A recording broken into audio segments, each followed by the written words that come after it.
하나님께서 오늘 우리에게 내려주신 말씀은 사무엘상 13장 5절부터 14절까지의 말씀입니다. 사무엘상 13장 5절부터 14절까지의 말씀을 제가 여러분을 위해 봉독해 드리겠습니다. 하나님의 말씀을 경청하십시오. 블레셋 사람들이 이스라엘과 싸우려고 모였는데 병거가 3만이요 마병이 6,000명이요 백성은 해변에 모래같이 많더라. 그들이 올라와 벳아웬 동쪽 믹마스에 진침해 이스라엘 사람들이 위급함을 보고 절박하여 굴과 수풀과 바위 틈과 은밀한 곳과 웅덩이에 숨으며 어떤 사람들은 요단을 건너 갓과 길르앗 땅으로 가되 사울은 아직 길갈에 있고 그를 따른 모든 백성은 떨더라. 사울은 사무엘이 정한 기한대로 이레 동안을 기다렸으나 사무엘이 길갈로 오지 아니하매 백성이 사울에게서 흩어지는지라. 사울이 이르되 번제와 화목제물을 이리로 가져오라 하여 번제를 드렸더니 번제 드리기를 마치자 사무엘이 온지라. 사울이 나가 맞으며 문안하매 사무엘이 이르되 왕이 행하신 것이 무엇이냐 하니 사울이 이르되 백성은 내게서 흩어지고 당신은 정한 날 안에 오지 아니하고 블레셋 사람은 믹마스에 모였음을 내가 보았으므로 이에 내가 이르기를 블레셋 사람들이 나를 치러 길갈로 내려오겠거늘 내가 여호와께 은혜를 간구하지 못하였다 하고 부득이하여 번제를 드렸나이다 하니라. 사무엘이 사울에게 이르되 왕이 망령되이 행하였도다. 왕이 하나님 여호와께서 왕에게 내리신 명령을 지키지 아니하였도다. 그리하였더라면 여호와께서 이스라엘 위에 왕의 나라를 영원히 세우셨을 것이거늘 지금은 왕의 나라가 길지 못할 것이라. 여호와께서 왕에게 명령하신 바를 왕이 지키지 아니하였으므로 여호와께서 그의 마음에 맞는 사람을 구하여 여호와께서 그를 그의 백성의 지도자로 삼으셨느니라 하고. 아멘. 이것은 하나님의 말씀입니다. 하나님께서 오늘도 하나님 백성에게 하나님 말씀으로 은혜 베푸시기를 간절히 원합니다. 오늘 말씀은 우리에게 아주 익숙한 본문일 것입니다. 주된 내용을 말씀드리기 앞서서 본문 전체적인 내용을 간략하게 말씀드리겠습니다. 사울이 이스라엘의 초대 왕이 되어 다스린 지가 2년이 되던 해입니다. 이때 사울 나이가 40살입니다. 무슨 이유에서인지 사울이 군사를 3,000명가량을 모아서 블레셋과 전쟁을 하려고 이제 준비를 했습니다. 이제 사울의 아들인 요나단이 먼저 용맹하게 블레셋군의 전초 기지를 습격을 해서 선공을 했습니다. 이걸 시작으로 사울이 온 이스라엘에 이제 전쟁이 시작됐다는 걸 알리자 이스라엘이 이걸 알고 사방에서 집결을 하죠. 길갈이라는 곳에 집결을 합니다. 블레셋 사람들도 집결을 했습니다. 본문 오늘 시작 말씀인 5절 보시면은 병거가 3만 그리고 그 병거를 모는 마병만 6,000명입니다. 근데 다른 성경 사본에는요 병거가 3만 대가 아니라 3,000대라고 되어 있는 성경도 있습니다.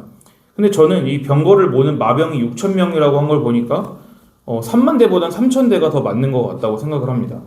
보통 병거라는 것을 한 대에 그 말을 모는 마부 1명, 그 다음에 그 위에서 싸우는 병사 1명 이렇게 해서 2인 1조로 한 병거를 타거든요.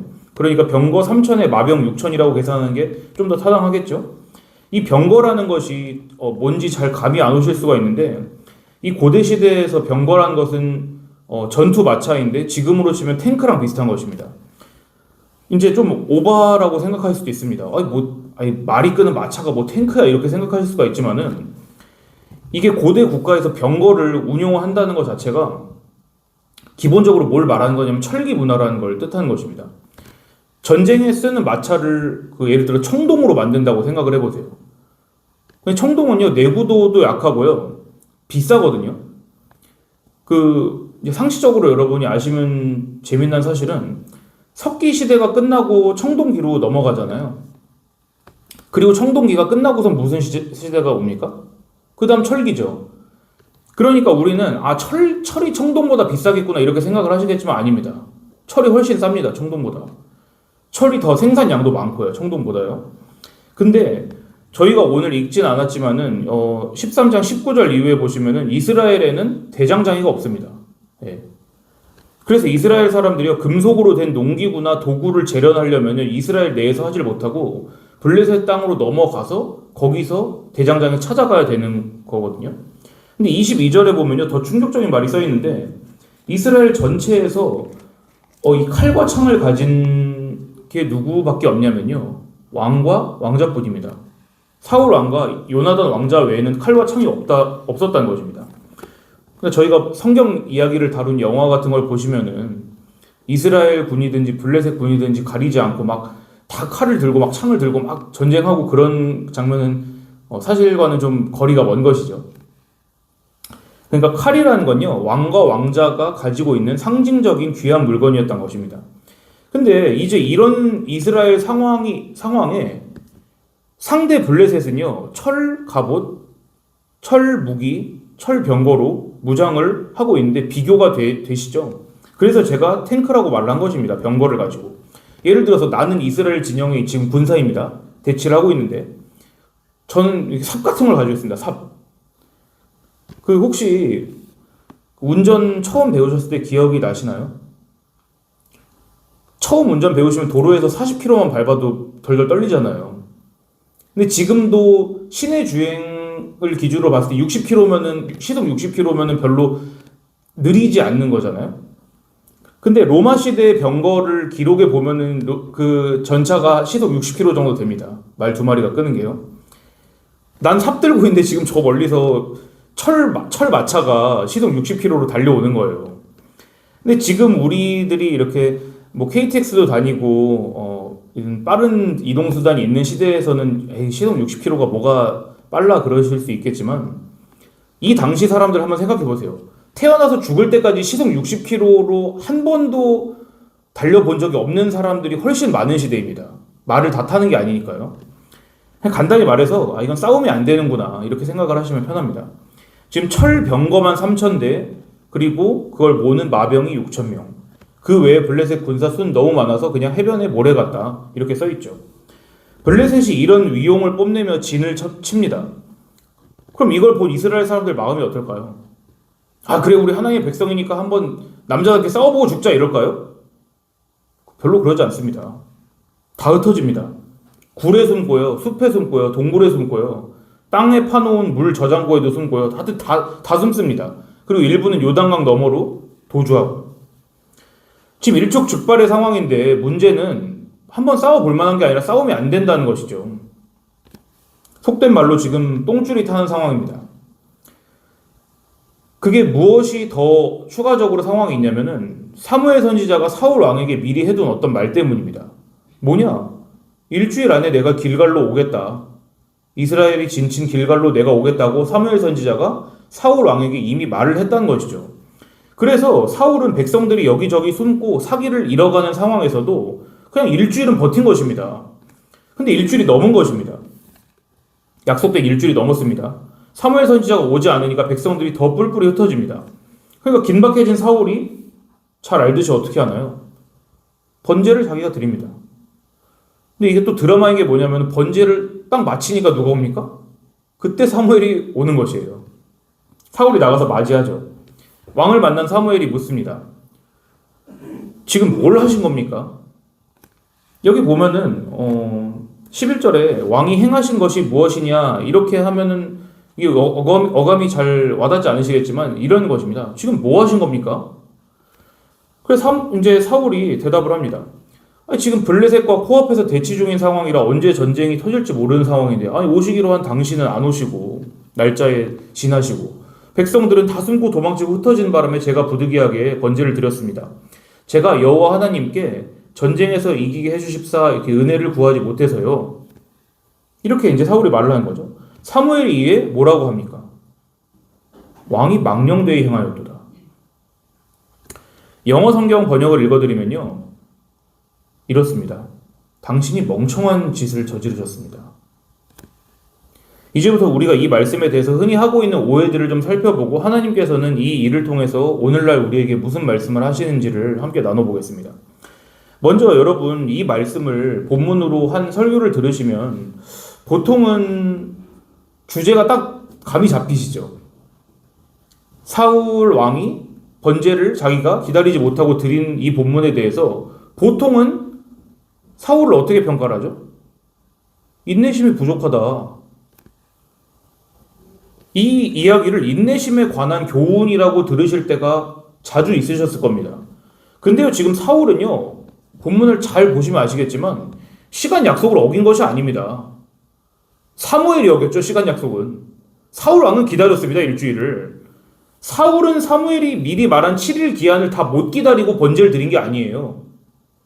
조급해져서 그 기한을 자기가 7일 온다 그랬는데 오늘 이 이상 못 버티겠다 하고 7일 안에 제사를 드린 것이 아니라고요.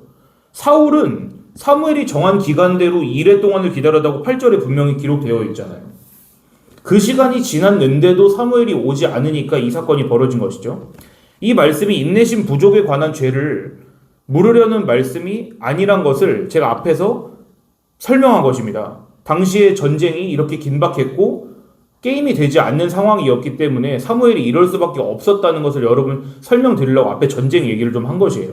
입장 바꿔놓고 생각을 해보십시오. 전쟁하기 위해서 군대가 서로 대치를 하고 있는데 우리 쪽은 군대라고 하기엔 좀 뭐합니다. 그냥 농사꾼들 같습니다. 근데 저기는 철갑옷, 철무기, 철병거로 무장한 병사들이 있다고 생각을 해보세요. 근데 지금 선공을 누가 했죠? 선공을 이스라엘이 했어요. 그러니까 블레셋은 지금 기분이 어떻겠습니까? 화가 많이 나 있겠죠. 화가 많이 나 있는 강한 상대랑 대치하고 있는 것입니다, 지금. 그러니까 이제 이스라엘이 정신이 좀 드는 거죠. 내가 어쩌자고 이런 무지막지한 놈들을 상대로 전쟁을 일으켰을까? 이 생각부터 시작해서 별 생각이 다 들겠죠. 근데 전쟁을 시작할 수가 없습니다. 왜냐? 아직 제사를 못 드렸거든요. 전쟁을 이기기 위한 축복을 받지 못한 상태라고 생각했을 것입니다. 예배를 인도하기로 하신 목사님이 이미 오시기로 한 날짜가 지났는데 감감무소식인 거예요. 저와 여러분이라면 이 상황에서 오래 인내하고 기다릴 수 있으시겠습니까? 그러니까 무슨 말씀을 드린 거냐면 사울은 지금 인내심이 바닥난 게 아니라 사울은 끝까지 이 상황에서도 잘 지켰다는 말씀을 드리고 있는 것입니다. 그러니까 이 말씀은 사울이 인내심이 부족했기 때문에 이렇게 하나님께 꾸중을 들었다. 이런 말씀으로 이 말씀을 해석하시면 안 되는 것입니다. 또 두 번째 오해입니다. 이 말씀에 대한 다른 오해는 뭐냐면은 사울이 직권 남용을 했다는 것으로도 많이 알고 계시죠.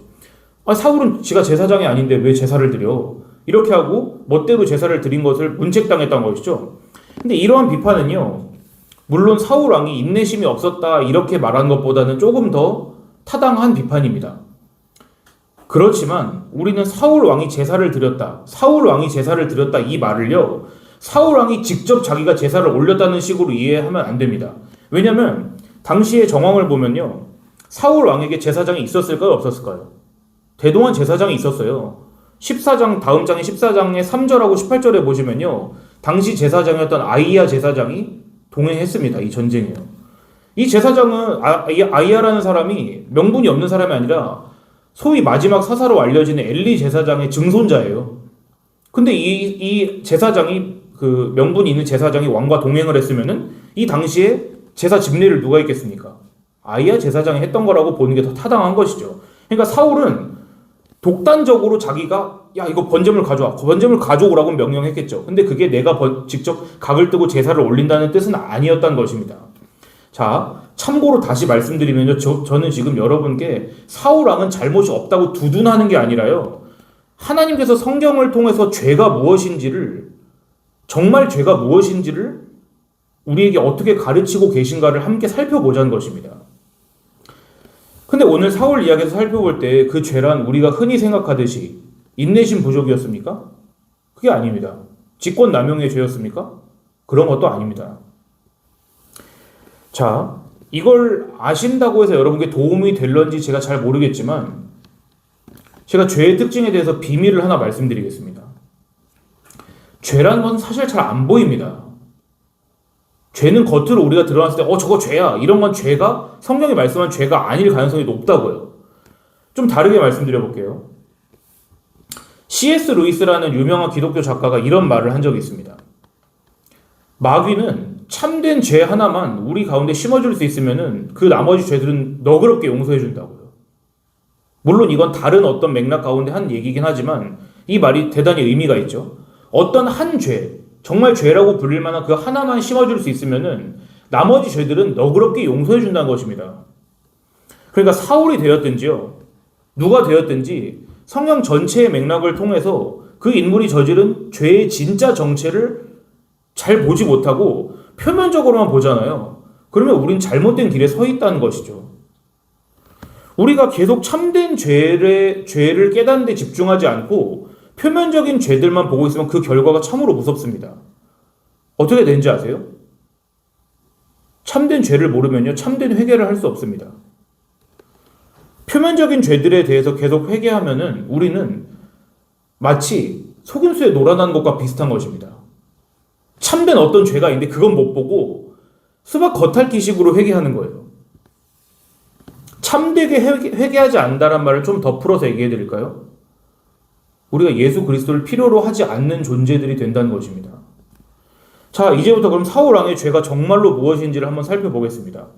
사울의 죄는 말씀드린 것처럼 인내심 부족도 아니었고요, 직권 남용도 아니었습니다. 그건 다 표면적인 것입니다. 이걸 잘 들으셔야 합니다. 사울의 죄는요, 하나님이 어떤 분이신지를 몰랐던 것입니다. 하나님이 어떤 분이신지를 몰랐던 것. 근데 무게는 잡았지만 막상 듣고 보니 별거 아닌 것 같으시죠? 사무엘로 하여금 사울 왕을 망령되게 하겠습니다. 지금 멍청한 짓을 했습니다. 이렇게 질책하도록 만들었던 그 죄가 무엇이었냐면 하나님을 몰랐던 것이라고요. 지금 사울은요, 표면적으로 보기에는 아무 죄도 저지르지 않았습니다. 우리는 그렇게 이해하고 싶기 때문에 그런 것들을 목록화시키는 것 뿐이고요. 사울은 정해진 기간 동안 인내했다고요. 왕으로서 직분을 다하기 위해서 백성들이 흩어져서 그 사기를 잃는 것을 최대한으로 막았다고요.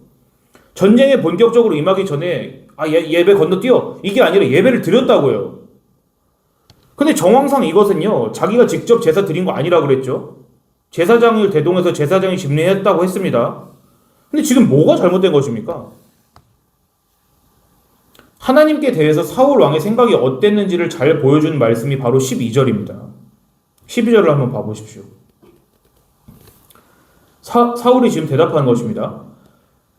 내가 이르기를 블레셋 사람들이 나를 치러 길갈로 내려오겠거늘 내가 여호와께 은혜를 간구하지 못하였다 하고 부득이하여 번제를 드렸나이다.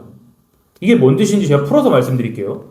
이제 저 블레셋 사람들이 곧 나를 대항하기 위해 싸우기 위해 올 것입니다. 그런데 제가 아직 하나님께 은혜 주시기를 구하지 않아서 제게 은혜를 내려주십사 하고 구하지 않으면 안 될 것 같았습니다. 자, 풀어서 말씀드렸는데 무슨 뜻인지 아직 잘 모르시겠죠? 지금 분위기가 사울이 우리가 잘못했다는 걸 전제하고 있기 때문에 여러분께서 이 말씀을 뭔가 변명처럼 미심쩍게 들으시는 것이지, 사울의 이 말 다시 들려드리겠습니다. 이제 저 블레셋 사람들이 나를 치러 올 것입니다. 그런데 제가 아직 하나님께 은혜 주시기를 구하지 않아서 제게 하나님이 은혜 좀 내려주십사 하고 구해야 될 것 같아서요. 이 말이거든요. 이 말은 그냥 아무런 정보 없이 들으면 여러분 대단히 겸손한 말처럼 들릴 수도 있습니다. 근데 지금 맥락에서는요, 이 말을 들은 사무엘 선지자 곧장 뭐라고 합니까? 왕께서 지금 망령된 일을 행하셨습니다. 지금 멍청한 일을 저지르셨습니다. 이렇게 했다고요. 지금 사울의 말을 자세히 들어보시면 사울이 하나님께 대해서 뭔가 오해하고 있다는 것을 알 수 있습니다. 좀 감이 오시나요? 사울 왕은 지금 하나님을 어떻게 생각하고 있는 거냐면요, 자기가 번제를 드려야지만 은혜 주시는 분이라고 생각하고 있는 거예요. 이게 사울 왕의 하나님에 대한 오해였습니다. 여러분, 이 죄가 별거 아닌 것 같이 느껴지세요? 이 죄는 사울 왕이 당시에 지었던 어떤 특별한 죄가 아닙니다. 우리가 생각하는 것보다요, 훨씬 엄청나게 많은 사람들이 매주마다 짓고 있는 죄입니다. 이것은요, 모양만 다르게 나타날 뿐이죠. 뭐가요? 하나님이 어떤 분이신지를 오해하는 거예요. 우리는 어떤 식으로 오해를 할까요? 하나님은 우리가 예배 드려야, 우리가 뭘 드려야, 이런 것 저런 것 해드려야, 하지 말라고 한 것 안 해야, 이래야지 영광을 받으시고 높임 받으시는 분이라고 은연중에라도 생각한다면 우린 똑같은 죄를 짓고 있는 것입니다. 하나님의 사람이 우리에게 와서 지금 망령된 일을 하고 있다고 할 죄를 저지르고 있는 것이라고요. 여러분, 이건요, 저는 지금 세상 세미나에서 말하는 게 아니라 교회에 계신 여러분께 말씀드리고 계신 것입니다. 우린 이것을 매일, 매순간, 매주 저지른다고요. 하나님을 이런 식으로 오해한다고요. 근데 사울이 이렇게 하나님을 생각했을 때 그 결과가 무엇이었습니까? 하나님께서 그를 버리기로 하신 것입니다. 이걸 여러분 조금 시각을 바꿔서 하나님 입장에서 생각을 해보겠습니다. 이미 여러분께 이런 성경적인 지식이, 신론의 지식이 익숙하시겠지만 다시 말씀드립니다. 하나님은요, 변함이 없으신 분입니다. 하나님은 변하지 않으신다고요. 그 말씀은 뭘 뜻하느냐면 필연적으로 하나님께서는 후회하지 않으신다는 걸 뜻하는 것이죠. 근데 조금 뒤에 15장에 가면 여러분 잘 아시는 말씀이 있죠. 분명히 사무엘에게 사울에 대한 생각을 이렇게 말씀하시잖아요. 하나님이 내가 사울을 왕으로 세운 것을 후회한다. 그가 돌이켜서 나를 따르지 아니하며 내 명령을 행하지 않았기 때문에 내가 사울을 왕으로 세운 것을 후회한다. 전사님 여기 하나님께서 후회하신다고 써있는데요. 근데 여러분 우린 이 성경을 누가 기록하셨는지랑 누구를 위해 써주신 것인지를 좀 이해해야 이러한 표현들, 하나님이 후회하신다 이런 표현들이 무슨 뜻인지를 참으로 이해할 수가 있습니다. 자, 퀴즈를 하나 내보겠습니다. OX 퀴즈입니다. 어차피 새벽 기도회 때는 아무도 그 대답을 안 하시기 때문에 그 속으로 생각을 하시든지 입모양으로 이렇게 OX 이렇게 말씀하시면 제가 보겠습니다. 자, 이 말씀을 듣고 OX를 답을 해보십시오. 성경은 하나님께 대한 모든 지식을 담고 있다. O입니까? X입니까? 성경은 하나님께 대한 모든 지식을 담고 있다. O라고 하시는 분이 많으시네요. 자, 정답은 X입니다. 자, 다시요. 물론 다르게 이해하셨을 수도 있습니다. 만약 우리가 성경에는 하나님께 대한 모든 지식이 담겨 있다라고 하면요. 성경이 큽니까? 하나님이 큽니까? 성경에는 하나님께 대한 모든 지식이 담겨 있다 그러면요. 사실은 하나님이 크신 것 같지만은 하나님이 성경으로 제한되신다는 말씀이에요. 그러니까 성경에는 하나님께 대한 모든 지식이 담겨 있다 그러면요. 사실 하나님을 성경보다 작게 보는 것이죠. 그러니까 적절하게 표현하려면 이렇게 해야 됩니다. 좀 말이 다르지만 성경은 우리에게 필요한 하나님께 대한 모든 지식을 담고 있다라고 해야 옳습니다. 그래야지 성경은 하나님께 대한 모든 지식을 담고 있다를 O라고 답하시려면 거기에는 우리에게 필요한이란 말이 들어가야 되는 거죠. 이 말을 제가 왜 드리냐면요. 성경은 무한하신 하나님께서 무한한 존재를 대하듯이 말씀하시지 않는다는 것이에요. 하나님은 무한하세요. 그렇지만 우리에게 어떤 언어로 전달해 주시는 성경은 유한하다고요. 왜냐하면 우리가 유한한 존재이기 때문에 그런 것이에요. 하나님이 하나님만 이해하실 수 있는 언어로 말씀하신다면 우리는 이해하지 못하겠죠. 하지만 지금 우리 한글로 기록되어 있지 않습니까? 이 성경이요. 무한한 하나님께서 우리 유한한 인간이 이해할 만한 수준에서 얘기하고 계신 것이기 때문에 우리가 이것을 성경의 이런 특징을 이해하고 있으셔야 된단 말입니다. 그래야만 우린 성경을 볼 때 하나님이 후회하셨다 또는 사람을 지으셨음을 한탄하셨다 이런 표현들이 어떤 의미인지를 그래야 이해할 수 있다는 것입니다. 우리 수준에 맞춰서 하나님의 일하시는 방식을 계시해 주신 것이라고요. 어려운 말로 신인 동형론적인 표현이라고 그러죠. 우리의 수준에 맞추어서 하나님의 일들을 표현해 놓으신 거예요. 자, 아시겠죠? 간단히 말씀드리면 하나님은 후회 같은 건 하지 않으신다는 것입니다. 그건 우리 사람이나 하는 것이죠. 더 정확히는 하나님은 후회를 하실 수 없습니다. 후회는 그렇게 될 일이 이렇게 될 줄 몰랐는데 이런 우리나 하는 것이죠. 하나님께서는 이런 모습이 없습니다. 아이고 내가 사울 저 녀석을 믿고서는 좀 번듯하고 다른 사람들보다 헌칠하길래 왕으로 세워놨더니만 이렇게 될 줄을 누가 알았나? 응? 이거 이대로 뒀다가 안 되겠어. 빨리 좀 똘똘한 녀석을 찾아서 다시 왕으로 세워야지. 이러지 않는다고요. 하나님께서는요. 이런 식으로 하나님은 머리를 싸매시지 않는다고요. 모든 것을 기록하신 분이 하나님이십니다. 하나님은요. 하나님이 쓰신 동시에 그 일이 하나님께 현재가 되는 것이에요. 비유컨대. 하나님은 애초에 사울에게 관심이 없으셨다는 뜻입니다. 그러니까 우린 사울의 입장이 아니라 사람의 입장이 아니라 하나님의 입장에서 성경을 보는 이런 훈련을 좀 할 필요가 있습니다. 우린 사울과 같은 인간이기 때문에 사울이 성경 전체에서 유기를 당하는 자의 대표적인 모델임에도 불구하고요. 정서적으로 또 은연중에 사울의 편을 은근 든다니까요. 자기가 왕이 되고 싶어서 왕이 된 것도 아니잖아. 백성들이 왕이 필요하다고 해서 제비 뽑기로 정당하게 선출된 왕인데 이 사람 불쌍하게도 자기 최선을 다했지만 하나님께 버림받고야 말았구나. 우린 사울이든 유다든 이렇게 생각하는 경향이 있습니다. 그리고 우리는 사울이 하나님께 버림받았다는 이 사실, 하나님께서 주권적으로 사울을 선택하지 않기로 하셨다는 이 사실을 조금이라도 우리 수준에서 좀 납득하고 이해할 만한 것으로 만들기 위해서 표면적으로 드러난 죄들을 찾는 것이에요. 그러니까 사울은 인내심이 부족했어, 직권을 남용했어 이런 식으로 이해하고 싶어하는 것이죠. 또는 15장으로 넘어가면 사울이 불순종했다. 이런 죄목들을 붙여서 사울이라는 캐릭터, 다른 죄인들을 또 우리들을 이해한다고요. 우리가 왜 그렇게 하는지 아세요? 왜 우린 사울을 이해할 때, 또는 성경에 등장한 다른 인물들을 이해할 때, 나 자신을 이해할 때, 사람들은 이러이러한 죄를 짓기 때문에 하나님께 버림받는구나. 왜 이렇게 우리의 마음이 흘러가는지 이해하시냔 말이에요. 좀 어려운 말씀 드리고 있습니다. 제가 지금 어려운 이야기 드리고 있는 거예요. 우리는요, 이렇게 생각해야지만 하나님께서 그럴만하니까 그렇게 하셨겠지. 이거를 조금 받아들일 수 있게 되거든요. 자, 다시요. 제가 이 일의 경과, 이 일의 원래 순서를 말씀드릴게요. 방금 말씀드린 것처럼 사울은요, 표면적인 죄를 저질러서 하나님께 버림받은 것이 아닙니다. 그게 하나님께 버림받는 원리가 아니에요. 사울의 죄는 무엇이라고 했습니까? 하나님을 오해한 것. 하나님을 오해한 것이에요. 그럼 이렇게 질문할게요. 사울은 그럼 왜 하나님을 오해하게 됐죠? 사울은 왜 하나님을 오해했을까요? 간단히 말씀드리겠습니다. 사울이 하나님을 오해하게 된 건요, 하나님께서 사울에게 바른 지식을 주지 않으셨기 때문입니다.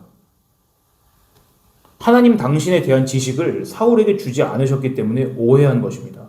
이해하시나요? 사울의 죄는 여러 가지가 아니었습니다. 단 하나였습니다. 하나님을 오해한 것. 하나님께 대한 바른 지식이 없는 것. 근데 그 원인이 무엇이라고요? 하나님이 그 지식을 주지 않으셨다는 것이 그 원인입니다. 제가 미리 말씀드린 것처럼 우리는 이걸 이해하는 게 대단히 어려워요. 우리 본성과 맞지 않습니다.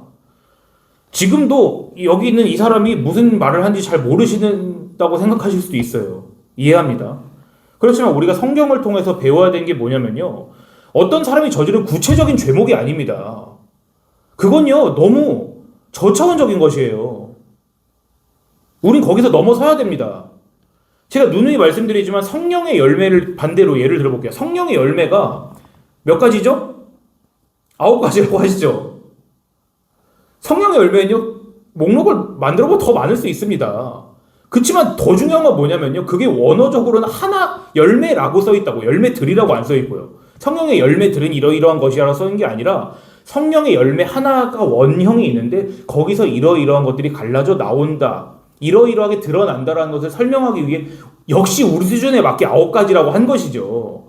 그러니까 같은 원리로 죄는 여러 가지가 아닙니다. 죄는 하나입니다. 아시겠죠? 이건 아시겠죠? 자, 바로 하나님께서 하나님 자신에 대한 바른 지식을 우리에게 주지 않으신 것. 죄의 개념이 좀 바뀌셔야 됩니다, 여러분. 근데 이상하죠? 왜 하나님은 하나님 자신이 그 지식을 주지 않으셨으면 책망하시는 거죠? 하나님이 주지 않은 걸로 책망을 하신다고요, 지금. 사람을 통해서도 책망하시고, 어떤 사건을 통해서도 책망하시고요. 양심을 통해서도 책망하시고요. 자, 하나님께서 주지 않으신 것 때문에 우리를 책망하시는 다른 이런 일들을 이해하기 위해서 우리가 성령님께 우리의 눈을 열어주시라고 간구해야 되는 것입니다. 우린 이걸 전혀 이해할 수 없어요. 우리의 본성적인 마음으로는요. 우리가 어떤 하지 않은 일 때문에 비판을 당하거나 오해를 받는 것을 참을 수 없는 존재들입니다. 그 반대로 마찬가지예요, 사실은. 우리가 하지 않은 어떤 일 때문에 칭찬받거나 누가 축켜 세워주는 일을 당장은 기분 좋겠죠. 하지만 그게 계속된다고 생각해 보세요. 사람은 찝찝할걸요? 왜 나 하지도 않은 일 때문에 칭찬하지? 이건 같은 원리 때문입니다. 제가 여러 번 말씀드렸지만 사람은요, 무조건이란 걸 이해하지 못하거든요. 그게 무한한 존재와 유한한 존재의 차이입니다. 우리에게 근데 좋은 소식인지 나쁜 소식인지 모르겠지만 성경이 뭘 말씀하고 계시냐? 바로 하나님께서 그런 식으로 일하시는 분이라는 것을 말씀하고 계신다는 거죠. 성경은요, 여러분, 가끔 하나님께서 이렇게 한다고 말씀하지 않습니다. 성경 전체의 맥락, 모든 이야기 하나하나 살펴봐도요, 하나님은 주권을 가지고 일하시는 분. 좀 더 다르게 말씀드리면 하나님은 자기 마음대로, 자기의 원대로 하시는 분이라는 것을 일관되게 말씀하고 있습니다. 항상요. 그래서 우리는요, 우리 수준에서 성경 내용과 인물들을 계속 이해하려고 하면 안 되고요. 하나님께서 구원하시는 사람은 그의 생애 전반에 걸쳐 어떤 특성들을 보이는지로 이해하셔야 되고요. 반대로 하나님께서 버리시는 사람은 생애 전반에서 그 사람이 어떤 식으로 살아가게 되는지를 이해해야 되는 것입니다. 혹시라도 하나님의 말씀을 대충 읽으시면서 하나님의 뜻이 발견되기를 기대하는 분이 있으시다면 멈추십시오. 하나님께서는 절대로 그런 식으로 알려주지 않으십니다. 우리 이렇게 짧은 30분 정도의 설교에서도 다 이해할 수가 없습니다. 우리는 오해합니다. 하나님을. 특히 오늘 사울에 대해 돌아보십시오. 제가 미리 여러분께 이런 시각을 나눴기 때문에 여러분께서 이제는 아시겠지만, 여러분께서 오늘 같은 말씀을 우리가 나누지 않는다면, 죄란 것을 새롭게 이해하지 않는다면, 오늘 이 사무엘상 13장 본문을 여러분께서 읽으셨을 때 어떻게 해석하시겠냐고요. 아, 사무엘이 인내심이 없었구나. 아, 지가 왜 제사장과 이제 제사를 드려? 이러니까 하나님 버리셨지. 이렇게 생각하는 걸 우리는요, 좀 벗어나야 됩니다. 근데 우리가 그게 본성적인 거예요. 그게요. 우리의 본성은 다 그런 식으로 이해한다고요. 율법 안에서요. 근데 그게 진짜가 아니에요. 그게 다가 아닙니다. 사울의 죄는 그게 아니라 다른 거였다고요. 하나님을 오해한 것. 근데 그 원인이 하나님께 있었다는 것. 하나님의 자신을 사울에게 주지 않으신 것입니다. 이건 무서운 일입니다. 우리 성경에서 사울이 게을렀다고 하는 표현을 찾을 수가 없거든요.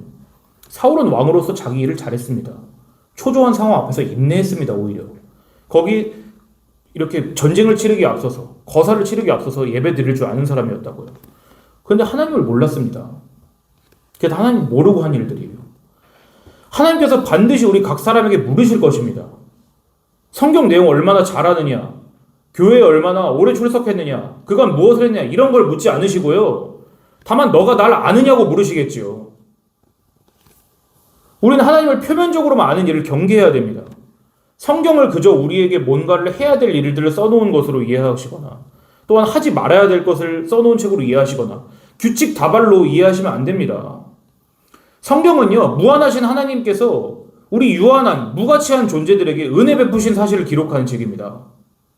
은혜 베푸신 일을 기록한 책이라고요. 사울을 포함해서 많은 사람들이 그러한 하나님을 이해하지 못하고 오해했습니다. 이제는요, 잠깐 하나님 입장에서 생각하는 걸 멈추시고 그 하나님의 일이 우리 이 생에서, 또 우리들의 인생에서 어떤 식으로 드러나는지를 한번 생각을 해보십시오.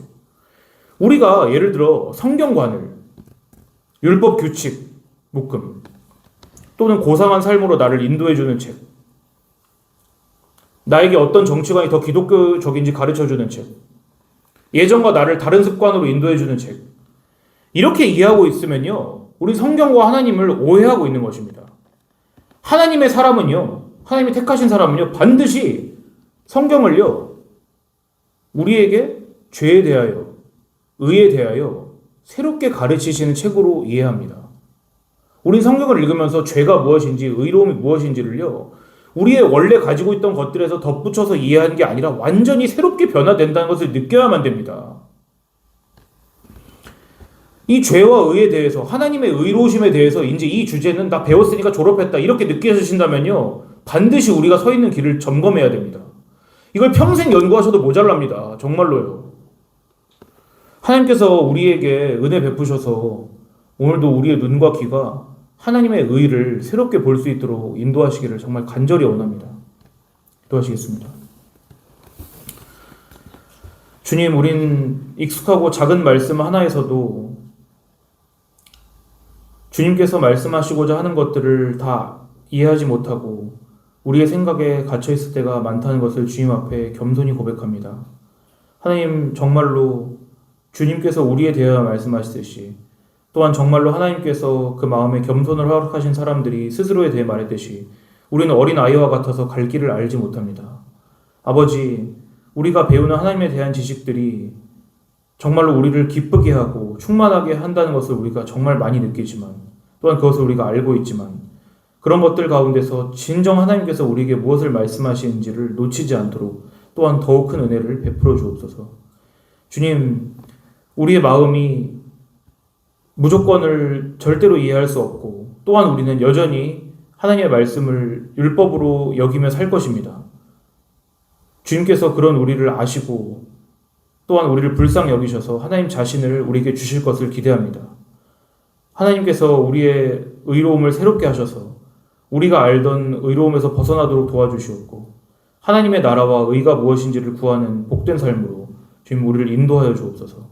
주님께서 이 일을 위하여서 십자가에서 모든 의를 이루시고 우리에게 그것을 값없이 전가해 주셨음을 믿습니다. 우리가 하나님의 은혜에 매몰되어 사는 사람 될 수 있도록 한 사람 한 사람에게 주님께서 복 내려 주옵소서. 우리를 사랑하시는 예수님의 이름으로 기도드리옵나이다. 아멘.